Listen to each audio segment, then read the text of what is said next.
tenha feito previamente algum adiantamento. Então, se você protocolou hoje, mas só lavrou na semana que vem, o prazo já estava contando para as assinaturas estarem todas no livro. 30 dias da data do protocolo. Então, essas informações de protocolo é importante aqui em Santa Catarina no Notas, porque de fato é diferente dos outros estados.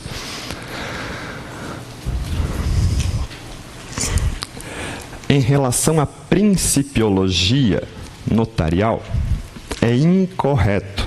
Então, novamente, a gente tem 3 alternativas corretas e uma que não está. Novamente aqui, das exceções do IESES, que deveria saber um pouquinho de doutrina. O princípio da unicidade do ato, ou unicidade instrumental, segundo o qual a lavratura do documento notarial não pode sofrer interrupções, tampouco mostrar-se descontínuo, até aqui estava certo. O ato tem que ser lavrado em continuidade uma vez só. Impede que em qualquer escritura pública a assinatura das partes ou intervenientes ocorra em momentos temporais distintos. A gente tem 30 dias a contar do protocolo para que todas as assinaturas estejam lá lançadas. Tá? Então, essa daqui, por estar incorreta, já era a correta. Aplicam-se também ao notário os princípios da segurança jurídica, eficácia, autenticidade, da profilaxia jurídica. Correto. O princípio da publicidade orienta a atividade notarial e é aplicado inclusive nos casos envolvendo separação e divórcio. Logicamente, não teria nem por que ser diferente nessas escrituras. O princípio rogatório contribui com a garantia da imparcialidade do notário e também veda práticas mercadológicas de captação de clientes. Correto, você tem que esperar ser provocado. Você não sai na rua caçando clientes. Né? Ups. Quanto ao regime, essa daqui é mais geral, mas tem algumas coisas de notas aqui também. Quanto ao regime jurídico dos notários e registradores, é correto afirmar: a atividade notarial e registral é incompatível com a advocacia. Correto. Exceto quando o notário ou registrador atuar em causa própria. Esse exceto não existe. Está errado. O ingresso na atividade notarial e registral possui como requisito a formação superior e direito? Não, já por aqui, porque a gente tem aquela hipótese de 10 anos de efetivo exercício e 3 anos de prática. Isso daqui é completamente errado também. Em nenhuma hipótese é admitido o ingresso na atividade notarial e registral de profissionais que não possuam formação superior em direito. Novamente, os 10 anos de atividade suprem isso daqui.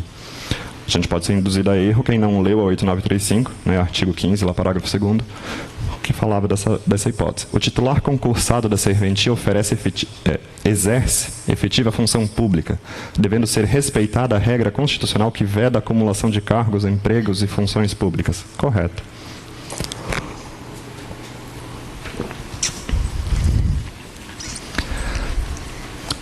Quanto a isso daqui, anotem que tem prevalecido, mas não é ainda unânime, que para ser vereador, se tiver compatibilidade de horários, pode. O CNJ já disse isso. A gente tem uma discussão ainda que não temos normatizado o CNJ-STF para ser professor de federal, porque professor de federal é cargo público. Tá?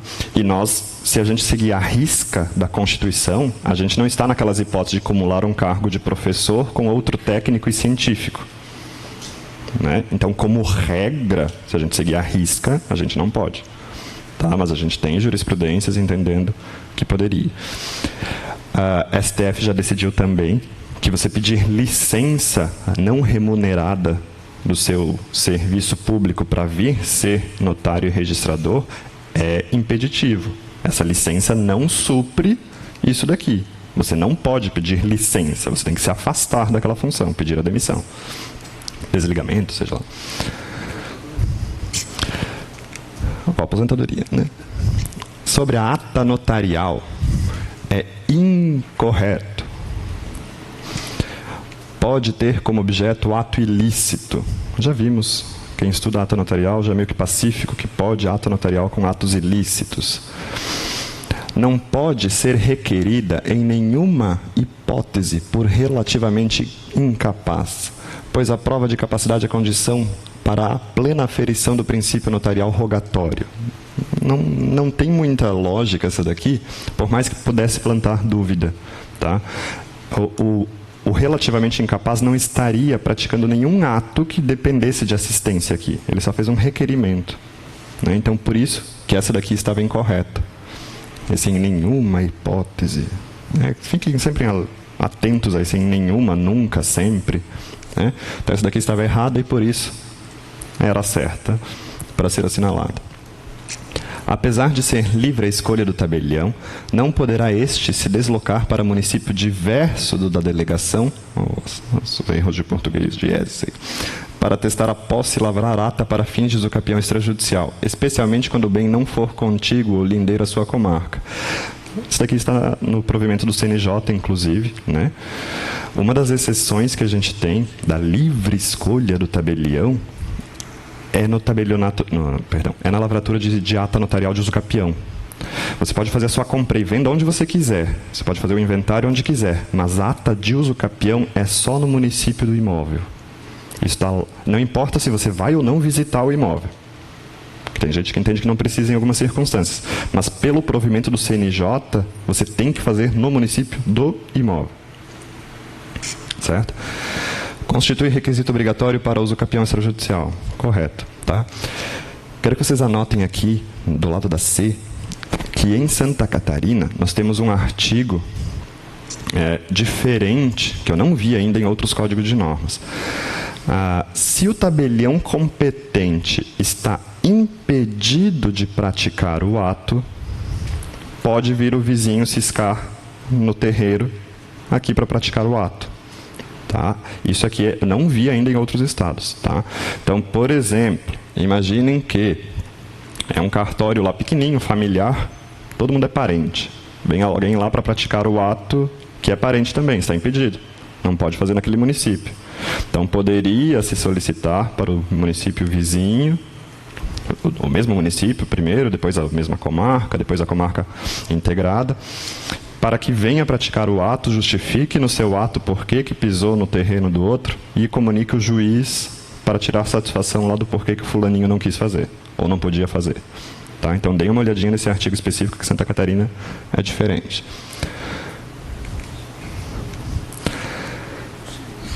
Acerca dos atos notariais, é correto afirmar: o testamento público não pode ser celebrado por relativamente incapaz maior de 16. A capacidade testamentária começa com 16. Tá? A capacidade testamentária não coincide com a capacidade civil. A capacidade civil é 18. A capacidade testamentária ativa de fazer testamento é 16. Certo? Então, pode sim ser celebrado, independente de assistência. Não é possível a lavratura de pacto antinupcial no regime de separação parcial de bens. Para começar, a gente criou um outro regime aqui nessa alternativa, né? Separação parcial. Mesmo quando os noivos pretendam alterar ou disciplinar algum aspecto específico do regime de bens, pois esta vença descaracterizaria preceito de ordem pública. Tem vários erros aqui. A gente pode fazer pacto em qualquer um dos regimes de bens. Né? Inclusive, o STJ já decidiu que a gente pode fazer pacto quando deveria ser obrigatória.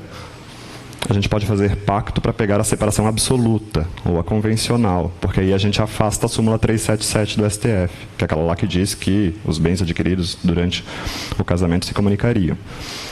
O aspecto temporal da emissão do documento é o critério essencial na diferenciação entre traslado e certidão. Correto. Tá? Traslado é a primeira certidão, emitida logo após o ato. Certidão você vai tirar.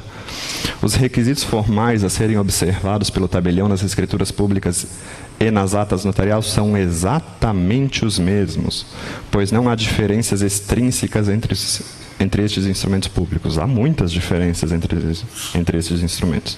Né? Escritura pública é a vontade das partes. A ata notarial é a manifestação do tabelião sobre o que ele presenciou.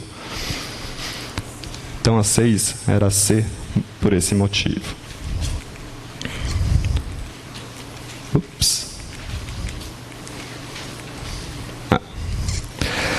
São atos exclusivos dos tabeliões de notas. receber o pagamento de títulos protocolizados e averbar o cancelamento de protestos. Isso não é do de notas, né? Isso é do de protestos. Expedir traslados e certidões, por mais que ele faça isso, não é exclusivo dele. Né? Todas as serventias fazem isso. Lavrar o protesto, novamente, não é do de notas. Reconhecer firma e autenticar cópias. É competência dele, sim. Tá? Aqui eu só peço, vocês vão ter o tema de casa hoje à noite, né? Eu não lembro se eu coloquei mais questões sobre isso. Mas o IESES adora confundir artigo 6º e artigo 7º da 8935. O artigo 6º diz, aos notários compete. E o artigo 7º, aos tabeliões